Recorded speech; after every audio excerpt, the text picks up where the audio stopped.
and for all the Fiji delegation that are here. Everybody to be joining our chief guest.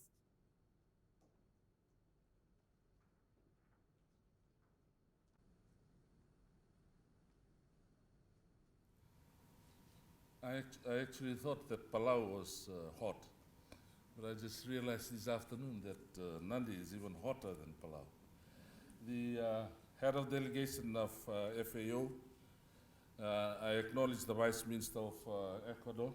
Welcome to Fiji. Representatives of distinguished RFMOs, regional and national fisheries practitioners, distinguished guests, ladies and gentlemen.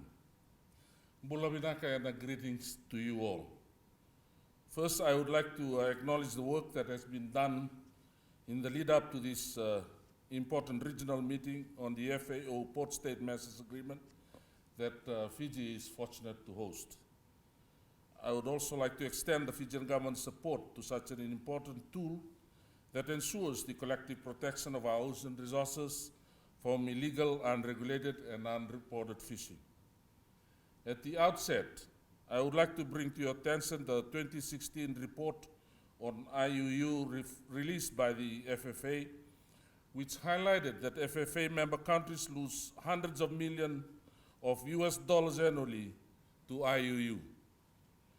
This translates to billions of dollars to development opportunities over the past decades. Development needs for PICs could be met partly if we were able to contain this leakage back into our economies, and all the more recent PICs need to strengthen collaboration. In context, I must say that FAO Port State Matters Agreement is the first international binding agreement that specifically targets IUU fishing. It outlines the minimum standard and measures for parties to apply when foreign vessels seek entry into respective ports or while they are in their ports. Throughout the Western Central Pacific Ocean, Fiji, Vanuatu, Tonga, Palau, Australia, and New Zealand are amongst the 69 countries, including the European Union, to be parties to the agreement, which entered into force in June 2016. Our regional commitment to take the step towards rectification of the agreement signifies our collective commitment and determination to address the global threat of IUU through the stringent port state controls. I must say that there are many benefits of the agreement, and I would like to touch briefly on few. One, it complements the efforts of flag states in fulfilling their responsibilities under international law. It provides an opportunity for port state to check and verify that vessels not flying their flags and that seek permission to enter their ports or that are already in their ports have not engaged in IUU fishing. Secondly, it enhances flag state control over vessels as it requires the flag state to take certain actions at the request of the port state or when vessels flying their flag are determined to have been involved in IUU fishing. Thirdly, it requires better and more effective cooperation and information exchange among coastal states, flag states, and regional fisheries management organizations and arrangements, RFMOs. Fourthly, it addresses and prevents the occurrence of so-called ports of non-compliance and ports of convenience. 5, it is a cost-effective tool in ensuring compliance with national law and regional conservation and management measures adopted by RFMOs.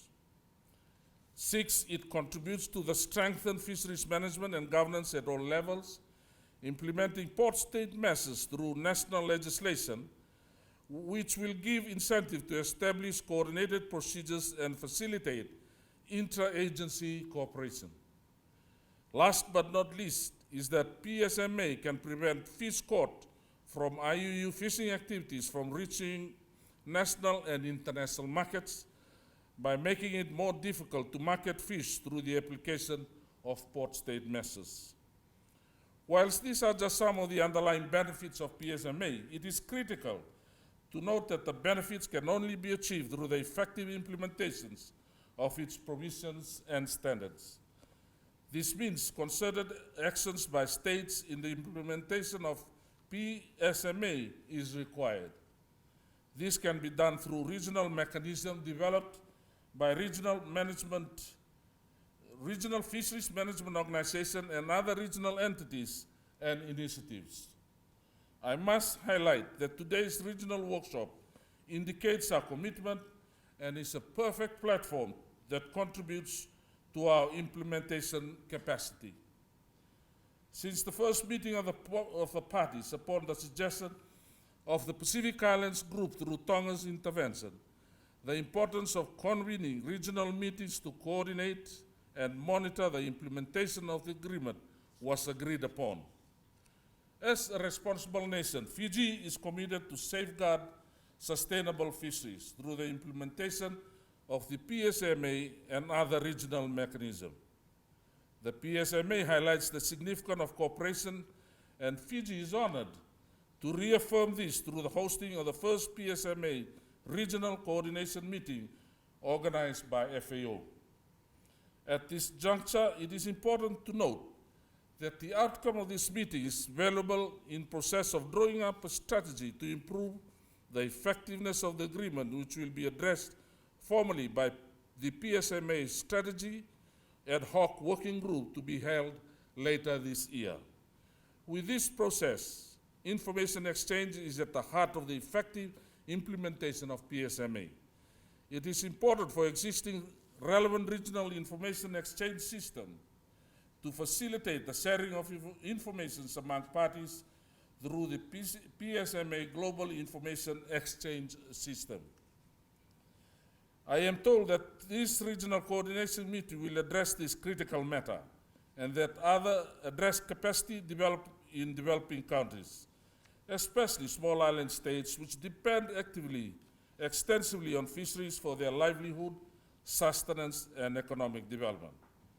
As Pacific Island countries, we should also start looking beyond the successful PSMA implementation. This means investing in technology for monitoring purposes.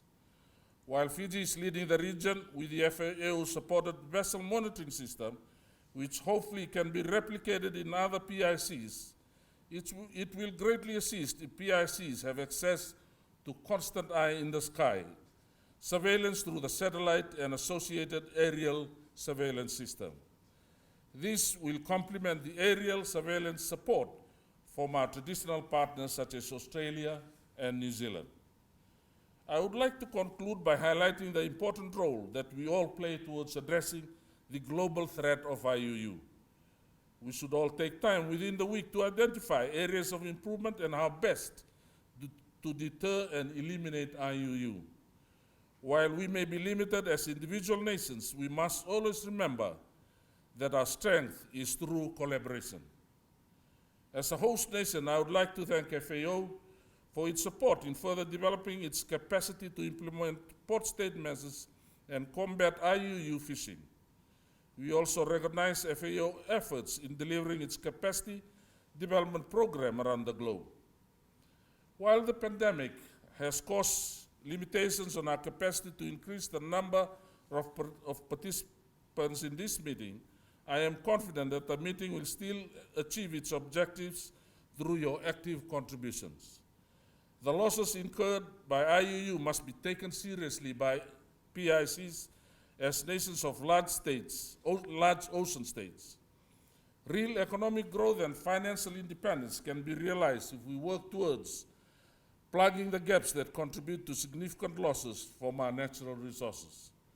Let us work together, let us learn from one another, and let us keep striving towards a sustainable blue ocean for the sustenance of our economies, our livelihood, and the livelihood of our future generations. Vinaka Vakalevu, and I thank you.